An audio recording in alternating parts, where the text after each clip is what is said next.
حضرت علی اور امیر شام کے درمیان تنازع کھڑا ہوا۔ نوبت جنگ تک پہنچ گئی۔ کلمہ گو ایک دوسرے کے خلاف صف آرا ہو گئے۔ تلواریں نیام سے باہر آ گئیں۔ ملت اسلامیہ کے حالات دیگر گوں ہو گئے۔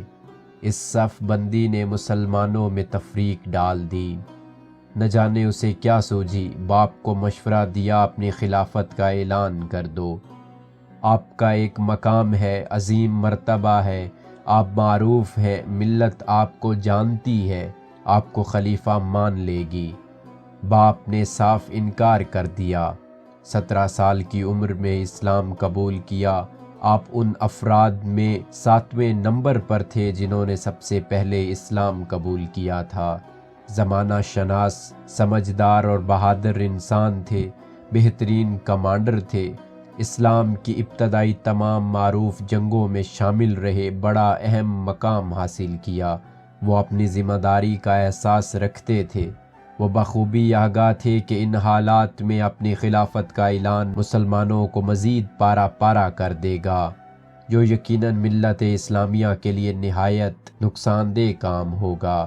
بیٹے کی تجویز کو یکسر مسترد کر دیا۔ جہاں باپ کے اس عمل نے احساس ذمہ داری کو اجاگر کیا، وہیں بیٹے کی جاہ طلبی، ہوس اقتدار اور حکمرانی کے جنون کو بھی آشکار کیا۔ وہ بہادر تھا، ماہر جنگجو تھا اور ساتھ میں عہدوں کا بھی متلاشی تھا۔ یہ اس کی شخصی کمزوری تھی۔ اس کمزوری نے آگے چل کر اسے حق سے دور کر دیا۔ حالانکہ وہ حق شناس تھا، حق و باطل کا فرق سمجھتا تھا، مگر خواہشات کا غلام بھی تھا۔ امام حسین علیہ السلام جب مدینہ سے مکہ تشریف لائے تو وہ امیر حج تھا۔ مکہ میں امام حسین کی عزت و تکریم دیکھی تو فوراً سارا احوال یزید کو لکھ بھیجا۔ امام کی جملہ سرگرمیوں سے آگاہ کیا اور اہلیان مکہ کے امام سے محبت و عقیدت سے بھی آشنا کیا۔ اور کوفیوں کی رغبت کو دیکھا تو یزید کو مشورہ دیا کہ اگر کوفہ بچانا ہے تو گورنر کو تبدیل کرو، اور پھر گورنر تبدیل کر دیا گیا۔ وہ اپنے ان اقدامات سے جہاں حکومت شام کے ساتھ اپنی وفاداری اور خلوص کو ظاہر کر رہا تھا، وہیں کسی علاقے کی گورنری کا حصول بھی چاہتا تھا۔ اس کے یہ حربے کارگر ثابت ہوئے۔ دلام میں کردوں نے بغاوت کر دی تو عبید اللہ ابن زیاد نے 4000 کے لشکر کا سالار بنایا اور ساتھ ہی رے، جو آج کل تہران کہلاتا ہے، کہ گورنری کا فرمان شاہی بھی تھما دیا۔ حکم تھا کہ بغاوت کو کچل کے رے کی حکومت سنبھال لو۔ وہ بہت خوش تھا، من کی مراد پوری ہونے جا رہی تھی، اسے جلدی تھی۔ وہ چاہتا تھا کہ وہ جلد از جلد بغاوت کچلے اور رے کی حکومت سنبھالے۔ لشکر روانگی کے لیے تیار تھا کہ حکم نامہ بدل دیا گیا۔ امام حسین کربلا پہنچ چکے تھے۔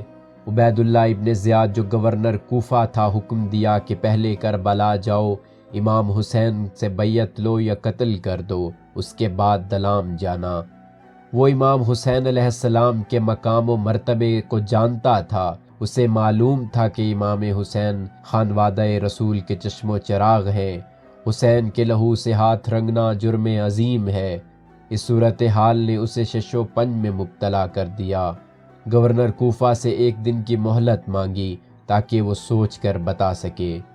بہت غور و فکر کیا، دوستوں عزیزوں سے مشورہ کیا، سب نے اس قبیح فعل سے دور رہنے کا مشورہ دیا۔ جب اس کے بھانجے کو معلوم ہوا تو اس نے ماموں سے کہا، میں تجھے اللہ کا واسطہ دیتا ہوں کہ تم امام حسین کے مقابلے میں جا کر اپنے رب کی مسیحت اور قطع رحمی کا مرتکب نہ ہونا۔ خدا کی قسم، اگر تم اپنی دولت و مال اور حکومت سے خارج کر دیے جاؤ، اس سے کہیں بہتر ہے کہ تم اللہ تعالیٰ سے اس حال میں ملو کہ تمہارے ہاتھ خون حسین سے آلودہ ہوں۔ وہ دوسرے دن عبید اللہ ابن زیاد کے دربار پہنچا اور کہا، میں حسین ابن علی کے خلاف جنگ لڑنے پر آمادہ نہیں ہوں، میں اس کام کو سر انجام نہیں دے سکتا، تم میری جگہ فلاں کو بھیج دو۔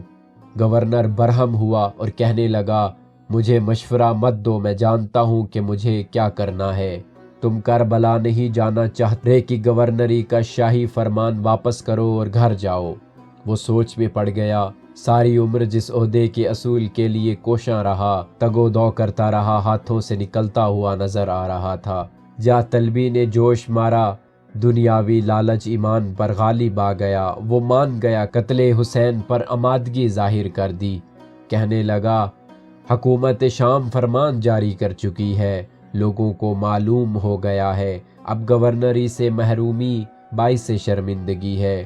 وہ 4000 کا لشکر لے کر 3 محرم کو کربلا پہنچا، اپنا قاصد امام حسین کی خدمت میں بھیجا اور دریافت کیا، آپ کوفہ کیوں آنا چاہتے ہیں؟ امام نے جواب دیا، مجھے کوفیوں نے خطوط لکھ کر بلوایا ہے، اگر وہ نہیں چاہتے تو میں واپس چلا جاتا ہوں۔ اس نے امام کا یہ جواب گورنر کوفہ عبید اللہ ابن زیاد کو بھیجا۔ پاس بیٹھے شمر ذوالجوشن نے مشورہ دیا، حسین جب تک بیعت نہ کرے واپس ہرگز نہ جانے دو۔ آپ کا یہ سالار حسین سے جنگ نہیں کرنا چاہتا، اس لیے بہانے تلاش کر رہا ہے۔ عبید اللہ ابن زیاد نے لکھا، اگر تو جنگ نہیں کرنا چاہتا تو فوج کی سالاری چھوڑ دو اور شمر کے حوالے کر دو۔ اسے پھر رے کی حکومت کا خواب ٹوٹتا نظر آنے لگا۔